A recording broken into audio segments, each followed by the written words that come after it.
Susan Schneider, thank you for being with me this afternoon. Thank you for having me. Susan Schneider, CEO Plus Relocation and former chairwoman of YDRC Board of Directors. But that's the credentials. Tell our friends just a little bit more about Susan Schneider. What makes Susan Schneider tick? Oh, what makes me tick? Ticked off or ticked? Ticked off is fine. What makes me ticked? Thinking innovation, doing things creatively, doing things differently than other people do. Yeah. I like to challenge the status quo often. Yeah. I have a strong opinion, which I usually don't keep to myself, and that's what I love. That's what keeps me been in this industry for 27 years. Yeah. So coming on 28 next month, and Wow. so that's what keeps me going every day.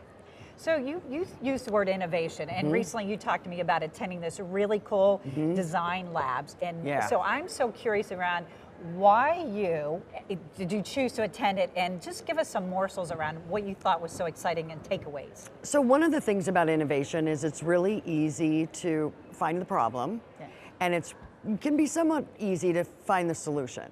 But one of the things that I'm learning in design thinking, which is becoming probably one of the fastest growing areas within the most successful companies around, is that sometimes we create solutions based on what we think our customers want, and that most people do not know their customers well enough.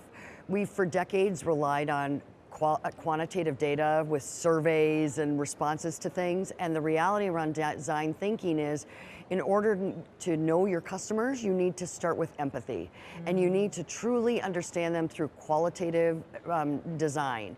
And then you can build a platform and a program or a solution and really solving the problem, not missing the mark. Yeah, so that reminds me, Susan, one of the unique things when I had the opportunity to visit your organization, and you talked about empathy. Talk to me a little bit about Strength Finders and how much that plays into the culture of your organization and how you think that's important in the industry that we serve. Yeah, it's interesting because everything we do revolves around strengths. So after everybody starts, you can't do it before they start, but when they get the job, the first thing they do is do the Gallup Strengths Finder 2.0. Yeah. And then they get those results. And we've taken it so far as we really believe that when people are working in their strengths, that's when their passion comes out.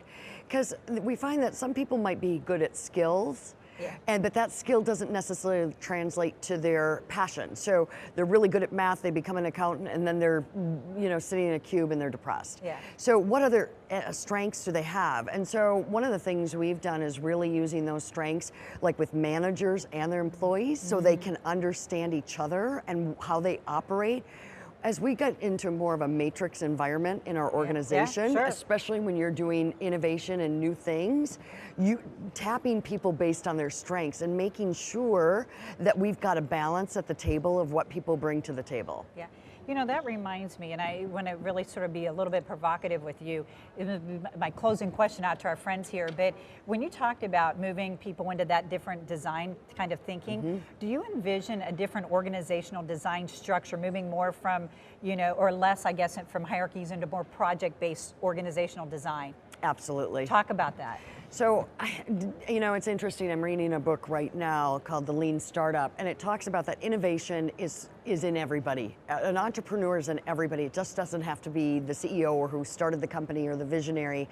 And so what happens when you put that in and you allow people to do creative thinking, you want different perspectives. Yeah. You want that. So if you're going to build and innovate to a new level, you need the person who's greeting them at the front desk, along with not just the CFO and the CEO and the COO. You need people who have different perspective and different touch points. It also encourages an environment where people's voices are heard, they get to be part of something. And so I think that's definitely, I'm already seeing the shift in our organization on how we're going to move and really flex our staff in that way.